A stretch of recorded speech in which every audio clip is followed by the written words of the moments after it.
Y es que la intervención social como modo de atención de lo que se denomina la cuestión social, muy en la clave de Castel, que pues es uno de los referentes centrales de este documento en el que trabajamos en el seminario de intervención social, pues alude, digamos, esta idea de la intervención a un momento histórico particular en que los estados empiezan a, si pudiéramos decirle, desentenderse de la cuestión social, que implica, digamos, más bien una cierta pérdida de centralidad del Estado como el actor que se encarga de atender la cuestión social. Y eso, digamos, está animado también entonces por una cierta crítica que en particular en Europa, y por supuesto al Estado francés se le hizo, y se le hace en el contexto del más de mayo del 68, ¿cierto? Que es toda esta idea de esto es un Estado que tutela tanto a la gente, este es un Estado, digamos, que atiende la cuestión social de una manera tan homogenizante, tan fuerte también, que los márgenes de libertad y de autonomía, pues, digamos, se empobrecen. Entonces desde allí Castel va a decir en algún momento que las nuevas formas de atención de la cuestión social promueven una suerte de autonomía.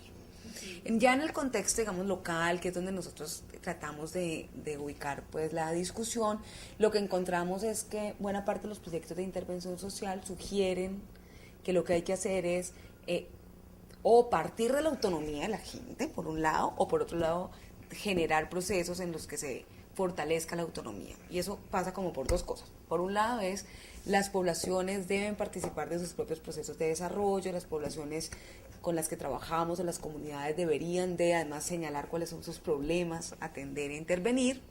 Y por otro lado, además, deben hacerse tan autónomas en la atención de esos problemas, o es deseable que se hagan tan autónomas que en algún momento la organización o la fundación o el proyecto desaparezca y el proyecto pueda seguir funcionando por sí mismo en manos de la comunidad.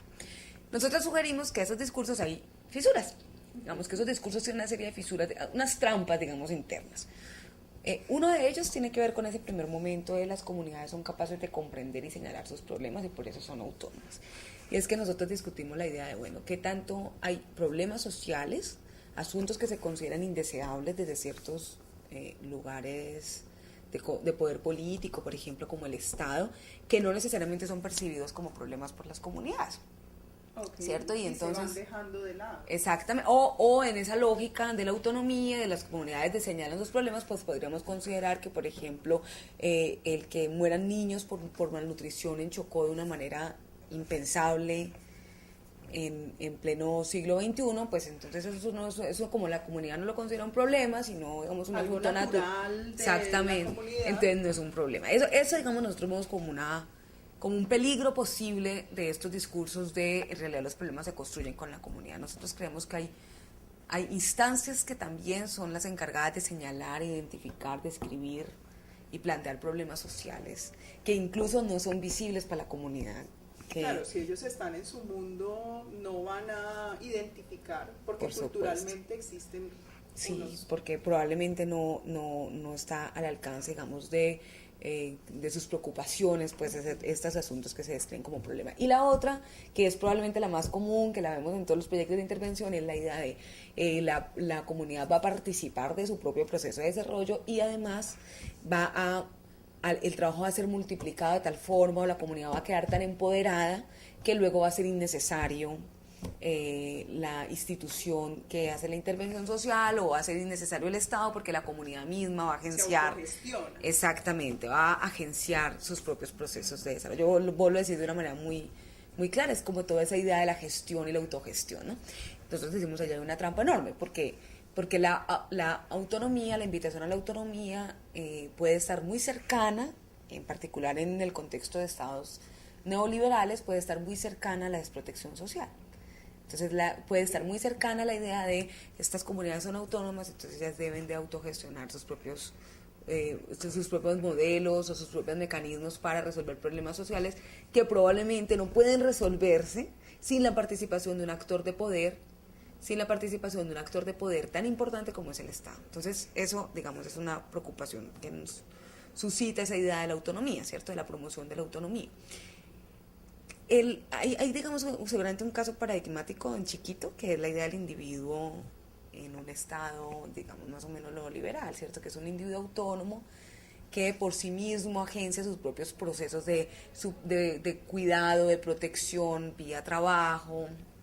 Entonces, en esta promoción de la responsabilidad de mí claro, mismo y exactamente. donde Usted es un sujeto salarizado y entonces usted a través del salario pues paga su seguridad social.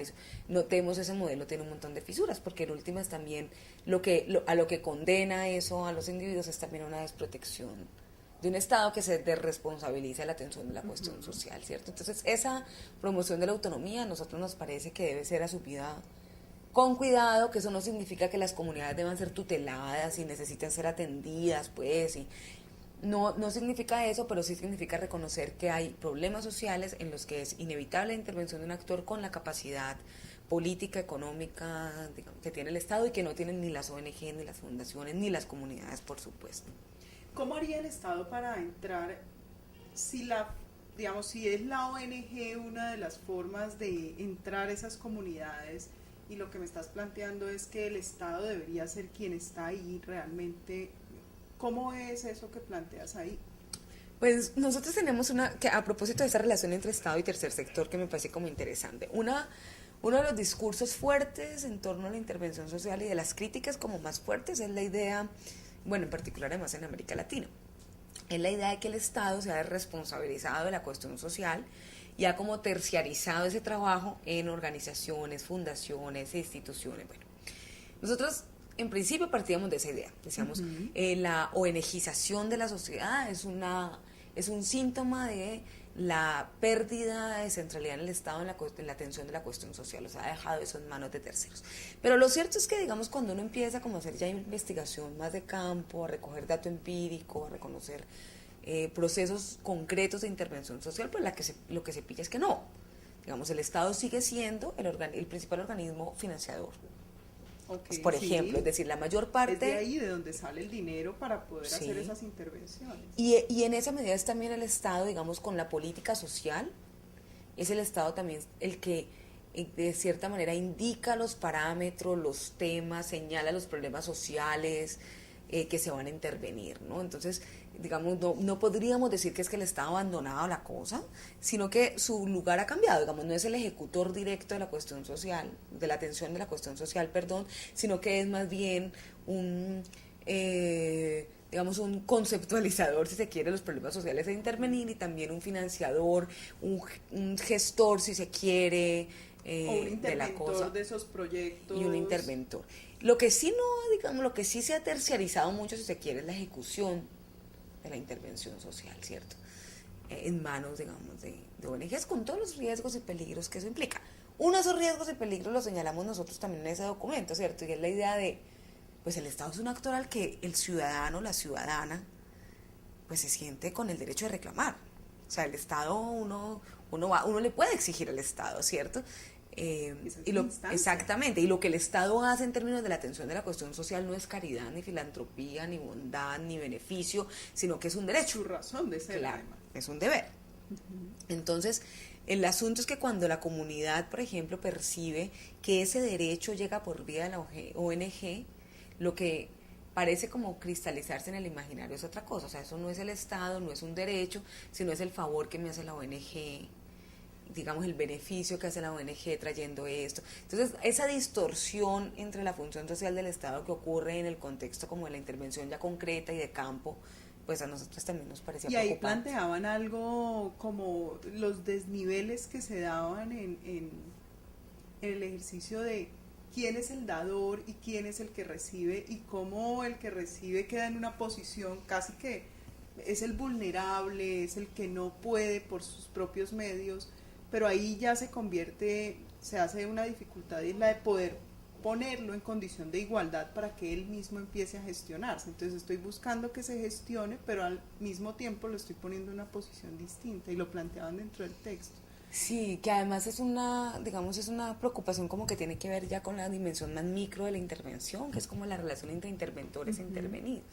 Pues que es una relación muy compleja y en la que nosotros realmente no hemos profundizado, creo que como deberíamos, todavía hay mucho, digamos, que reflexionar allí, pero en la que básicamente nos preguntábamos cómo digamos, la intervención en su nivel más micro es un escenario muy particular, porque es un escenario en el que se enfrentan un sujeto al que consideramos o al que definimos e incluso clasificamos e incluso seleccionamos en virtud de su carencia. Entonces tenemos a un sujeto que es o es pobre, o es vulnerable, o le falta, o carece, bueno, digamos, o sea, nadie lo eligen para ser intervenido porque esté maravillosamente y requiere no, o sea, lo elegimos porque hay algo que está mal allí, digamos. Entonces está un sujeto intervenido que no está en estas condiciones y un sujeto interventor que además, agenciado un poco, estimulado un poco por estos discursos de la autonomía, la promoción de la autonomía, de las relaciones horizontales y demás, pues va a intentar ponerse en situación de igualdad con este sujeto intervenido, pero en un contexto de profunda desigualdad, ¿cierto? Porque este viene de cierta manera a relacionarse con un otro que carece de, y que además ha sido seleccionado en virtud de su carencia. La pregunta allí nuclear es, bueno, ¿cómo se asume con respeto al otro en estas circunstancias? En esa relación, es decir, con el respeto suficiente para, en efecto, vamos a poder tratarle como adulto, no infantilizarle, que es un asunto, digamos, común en los procesos de intervención en ocasiones, ¿cierto? Infantilizar al otro, infantilizar a la comunidad, no infantilizarle, ¿cierto? No perder de vista la carencia, además, no, y por supuesto no enmascarar la desigualdad, pues como con una ficticia igualdad que no existe. Ese es un asunto, digamos, muy interesante como de los procesos de intervención, que es común a otro tipo de relaciones, por ejemplo, las relaciones en el ámbito educativo.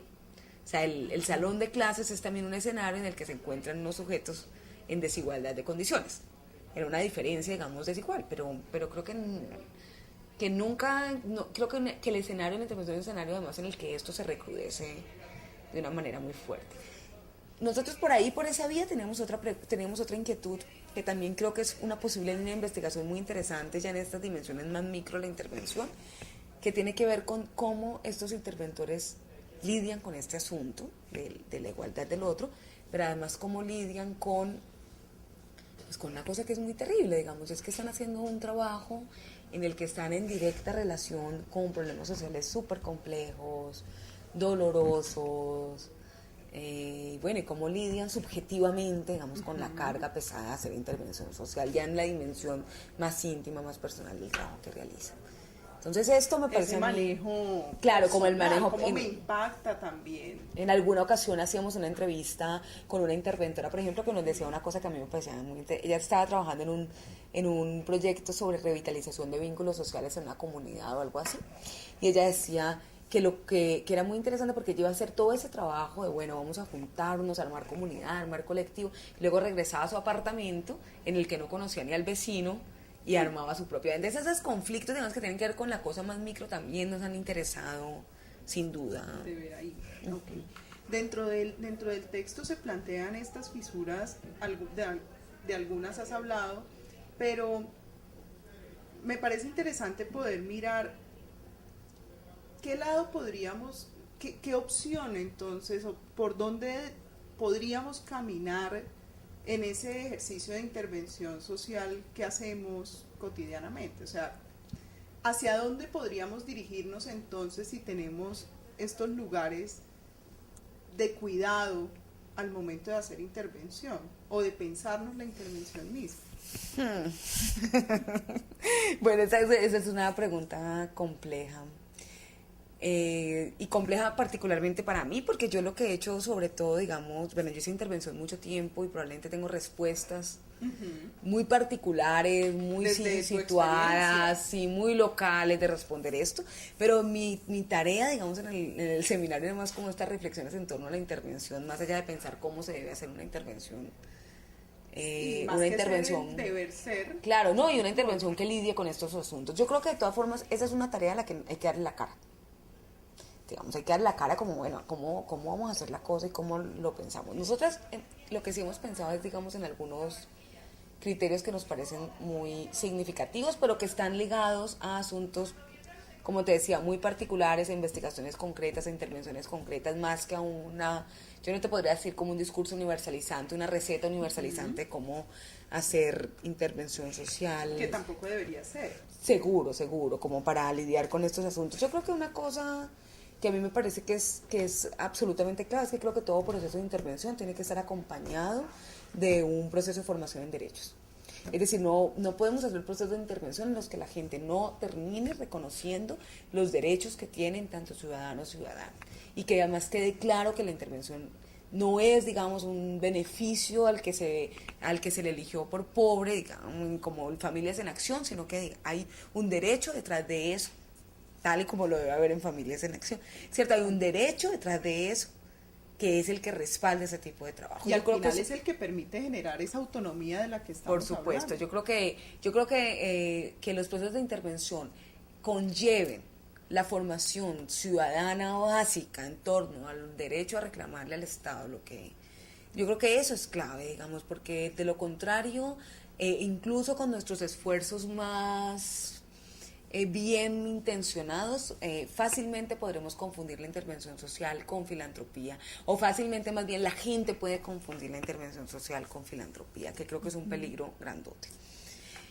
Creo que la otra cosa que a mí me parece que es como también clave es que los procesos de intervención social, creo yo, deben de considerar metas más razonables, me parece a mí. Y más razonables también implica probablemente menos ambiciosas. O sea, cuando uno lee proyectos de intervención, lo que lee son unos objetivos grandiosos que se van a conquistar en 6 meses. Pero creo que internamente los procesos, las instituciones deben ser conscientes de cuáles son como los objetivos que en últimas pueden conseguir, y esos objetivos, incluso por modestos que sean, creo que, o más bien planteados de una manera muy modesta, pueden ser incluso muy, muy enriquecedores. O sea, como inquietar a la población en torno a la comunidad, en torno a un asunto particular, ya puede ser un objetivo que por supuesto nadie me lo va a financiar, pero que si los interventores, las agencias de intervención lo tienen claro, bueno, eso me parece que puede ser como también significativo. Y ahí te podría señalar otras cosas como ya más en concreto. O sea, a mí me parece que, bueno, yo he trabajado sobre todo desde las comunicaciones, y desde las comunicaciones la idea del modelaje social, por ejemplo, estimulado muchas intervenciones, y a mí me parece que allí hay cosas valiosas desde esa idea concreta, o pensar un poco, bueno, desde la educación popular. Yo trabajo entonces la cosa expresiva, por ejemplo, en animación sociocultural, me parece a mí, estrategias en las que también se despierta la creatividad política de las comunidades, que creo que es significativa en los procesos de intervención social, así lo que uno esté haciendo sea una intervención en salud. Pero bueno, son ya cosas mucho más puntuales. Igual planteaban un tema, una de las fisuras que se plantean es la ausencia de proyectos integradores, ¿sí? Y ese creo que es un factor clave que vale la pena abordar y poder mirar ustedes que estaban, pues cómo llegaron ahí y cómo piensan Pues el asunto. yo creo que allí incluso más que una fisura estamos ante un auténtico así como dilema, que es que se puede perfectamente pensar tanto en la intervención, pero también en la educación, pero también en la formación del saber científico, que es lo que creo que a esa fisura creo que está aludiendo en particular a un dilema que es muy de nuestro tiempo, ¿cierto? Y es cómo lidiar o cómo hacer coherentes, digamos, dos cosas que parecen opuestas. Y es por un lado la diversificación, la heterogeneidad, y por otro lado pues la universalidad y la necesidad de integración. En ciencias sociales, por ejemplo, en últimas es como por ejemplo, qué sé yo, con respecto a los proyectos de raza, género, generación, Cultura. es decir, cómo arreglárnoslas para estudiar esas dimensiones de la diversidad que son tan importantes, y al mismo tiempo, vamos, considerar visiones integradoras de lo que consideramos sociedad, ¿no? Eso, digamos, es una preocupación como central, o una preocupación, digamos, que tiene que ver también seguramente con la educación, ¿cierto? Y es cómo enseñamos saberes muy diversos, muy especializados y muy distintos, pero al mismo tiempo, digamos, hacemos saberes más o menos universalizantes que convergen. Entonces, el caso de la intervención social, ese es un asunto muy particular, porque la enorme fragmentación a la que se ha visto, o la que ha experimentado más bien la intervención social desde los 90 para acá, pues es evidente. ¿Cierto? Probablemente un efecto que las sociedades se han hecho más diversas, o que nuestra mirada sobre las sociedades se ha hecho más diversa, pero lo que hemos encontrado es pues que hay intervenciones, digamos, prácticamente que por núcleos poblacionales. Entonces, intervenciones para comunidades LGBTI, intervenciones para mujer, intervenciones para mujer, adolescente, embarazada, intervenciones para niños, bueno, es un montón de intervenciones focalizadas, territorializadas, pequeñas, que como te decía, puede responder en efecto a una necesidad de la sociedad, digamos, ¿cierto? La necesidad de diferenciarse y, bueno, establecer políticas sociales que ya no son las del estado de bienestar que pretendía cobijar a todo el mundo en tanto ciudadano, ciudadana y punto, sino que responden probablemente a una sociedad que tiene demandas tan diversas como su composición.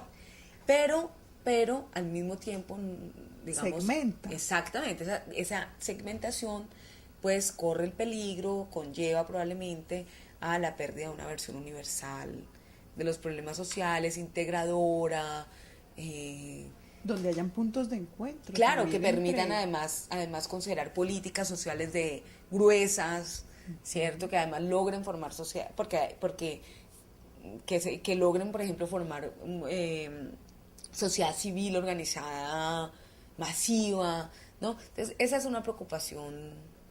Digamos, esa es una preocupación que nosotros creemos que debe encararse, pero esa es una preocupación además que debe encararse desde el Estado, sin duda. Creo que la dinámica en la que trabajan las organizaciones de intervención social probablemente las lleva a trabajar de una manera segmentada, fragmentada y sin duda es posible que eso esté muy bien. Pues probablemente el actor que tiene la capacidad para hacer proyectos integradores o para pensar la cosa de manera integrada es el Estado o por lo menos, digamos, las organizaciones más gruesas de la sociedad civil, de como ONGs tradición. o redes de ONGs, que hay muy pocas, por cierto. Entonces, redes de ONGs, de instituciones, en fin. Okay. Profesora Vivian, muchísimas gracias por acompañarnos hoy y darnos esta entrevista y pues esperamos poderla tener en otra oportunidad. Muchísimas gracias.